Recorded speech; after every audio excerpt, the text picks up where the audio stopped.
Hi everybody, it's Dr. Eric Balcavage. We're back for another edition of Thyroid Thursday. Today I want to answer a question that I get from a lot of people, and that is, are their genes the cause of their thyroid autoimmunity? And the short answer is absolutely no. Your genes don't cause your thyroid autoimmunity. But your genes do play a role in your susceptibility to developing autoimmunity. In the paper Environmental Issues in Thyroid Disease, published in March 2017, they talk about genes and the increased risk of susceptibility. And they noted there was a number of genes that have been associated with increased risk of people developing autoimmune issues. Most of those genes that have been shown to be that cause increased risk of susceptibility to autoimmune thyroid disorders are associated with immune cell function. So we know the immune system definitely plays a major role in what's going on, and compromises in the genes of the immune system can make us more susceptible. However, they also talk about environmental factors or environmental stressors also increasing the risk of susceptibility by about 20%. So what I think happens in most people is you have somebody who's genetically susceptible, and then they have emotional stress, physical stress, chemical stress, microbial stress beyond their body's ability to adapt, and pushes their immune system into overdrive, triggering this autoimmune thyroid condition. The thyroid gland is the most common organ that's attacked in autoimmune conditions. It's the most common autoimmune condition in the US specifically. And so it's not just the genes. The genes determine our susceptibility, but it really probably is these environmental stressors, and in the accumulation of these environmental stressors that push us over the edge, cause our genes that may have some genetic polymorphisms in them or compromises in them to start expressing and showing this autoimmune attack on the thyroid gland. So what do? I think the best thing to do is not worry about your genes so much. You can't change these polymorphisms, these changes in genes from what we call the wild or the normal type to these alterations called polymorphisms. You can't change those. The only thing you can change is how those genes express. So what can you do to change how your genes express? You can address what I say are diet lifestyle factors, or what I call fitness factors. So look at your diet fitness. What's your dietary fitness like? If you know your mother has autoimmune thyroid disorders and your sister has autoimmune thyroid disorders, or if they just have hypothyroidism in general, 90% of the cases of hypothyroidism in general are thought to be autoimmune, like Hashimoto's disease. So if you know that they've got hypothyroidism, or they've got overt autoimmune attack on their thyroid gland, and they've been diagnosed with Hashimoto's disease, you know you're at greater susceptibility of developing hypothyroidism. So don't wait till you're tired, fatigued, your hair's falling out, your skin is dry. Start taking preventative action now. Live your best life now. Don't worry about your genes, just start living your best life. So, dietary fitness, what does it look like? Do you eat a high carb, standard American diet, lots of soda, especially diet sodas? Do you eat a lot of junk food? Do you do crash diets? Do you do some of the latest fad diets that are out there? Don't do that stuff. Focus on a diet that's relatively healthy and easy to manage. If you had a vegetarian diet and a paleo diet, and those two things came together and got married, that's probably the optimal diet for most people. Do something in that blend, autoimmune paleo, or just a paleo/vegetarian diet. Most people make the mistake, who are newbies to the paleo diet, thinking it's all about just fats and protein. And really what you want is a good, healthy amount of vegetables into your diet, good sources of healthy proteins and fats, and a little bit of carbohydrates. If you do that, you're probably going to be much, much healthier. Physical fitness is a key. We know plenty of research shows that maintaining some level of physical fitness can help prevent autoimmunity, and can help you, even if you have autoimmune conditions, keep them under control. So get active. Remember, physical fitness is important, but too little is not beneficial at all.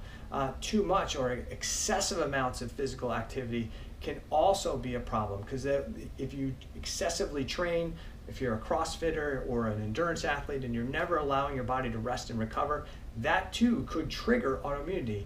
So a mild to moderate amount of exercise done on a daily basis with enough rest and recovery is perfect. What's your sleep fitness like? If you're a person who goes to bed late, you're on your iPhone, your iPad till all hours of the night, or watching TV, you struggle to sleep, or you're waking up through the night, you've got to work on your sleep. Sleep is when your body heals and recovers, and it's been shown that people who have poor sleeping habits, have sleep apnea, have a greater tendency to develop autoimmune conditions. So work on sleep. If you don't know how to do it and you struggle with sleep issues, give my office a call, schedule an appointment, and we'll talk about how to help you. Respiratory fitness is huge. How you breathe. If you don't breathe well, if you're a mouth breather, not a nose breather, if you snore at night, if you have sleep apnea, or just breathe through your mouth at night, that creates a ton of stress, and all that stress can affect your immune system and trigger autoimmunity. So address nighttime breathing, address daytime breathing. One of the best things I've found that you can do to improve your nighttime breathing and to improve your sleep quality is something called mouth taping. Simple piece of 3M tape across your mouth, keeps the mouth closed, forces you to breathe through your nose. You sleep so much better when you do it. Emotional fitness is key to avoiding chronic inflammation and autoimmunity. What goes on in the 6 inches between your ears makes a huge difference in how healthy you are. We all have stress in our life. We all have problems with family, kids, relationships, finances, marriages, whatever. If you internalize those and constantly are stressing about those things, that will cause you to be sick, to be ill, and trigger autoimmune conditions. So if you're struggling with those types of things, find somebody to help you with that. One of the best kind of tools I can give you is there's a great book out. It's called The Obstacle is the Way. It's about stoicism. Get that book, listen to it on audio, and that book could change your life and how you think about things. Habitual fitness. What is your habits look like? Are you a person who's got lots of terrible habits? Those things will probably trigger your autoimmune issues or inflammatory issues. Or do you have great habits? So write down what you do from the time you wake up to the time you go to bed at night. What are all those habits you do? If you've got a lot of things that when you look at them objectively and say, well, that's probably not a good thing to do on a regular basis, that's not probably a good thing to do on a regular basis, change those habits. Your habits determine who you are, how healthy you are, how functional you are. And those habits can either make you healthier or they could trigger this chronic inflammatory immune and autoimmune conditions that we typically see when people are struggling with chronic fatigue and tiredness and thyroid problems. Metabolic fitness. This is a tougher one, but if you work with a functional medicine practitioner, you look at the metabolic fitness that you have, not your disease states, not if you're out of lab range, but how healthy your metabolic system is. I often explain the metabolic state of different organs based on a grading scale like grades in school. Are you in the A range or are you just inside the F range? In conventional medicine, most docs aren't worried about your metabolism until you are in the disease range. That's almost too late to start doing things. In functional medicine, we want you to be in the A, in the optimal range of health, and in the optimal range of blood sugar regulation, of hormone regulation, adrenal regulation. So work with a functional medicine doctor to maintain an optimal level of metabolic fitness. Brain fitness. What are you doing to support your brain and a healthy nervous system? Are you sitting in front of an iPod, straining your eyes and your brain? Are you in front of TV all the time? Are you doing positive things like Sudoku and crossword puzzles, things that challenge the brain and the mind? Are you reading a lot, things that stimulate the brain? Are you engaging in community and talking to other people? Are you doing positive things that stimulate the brain, or are you spending a lot of time doing things that maybe fatigue the brain? And environmental fitness. What's the environment you live in? Do you live in an environment that's got high mold content, where you've got toxic air, toxic water?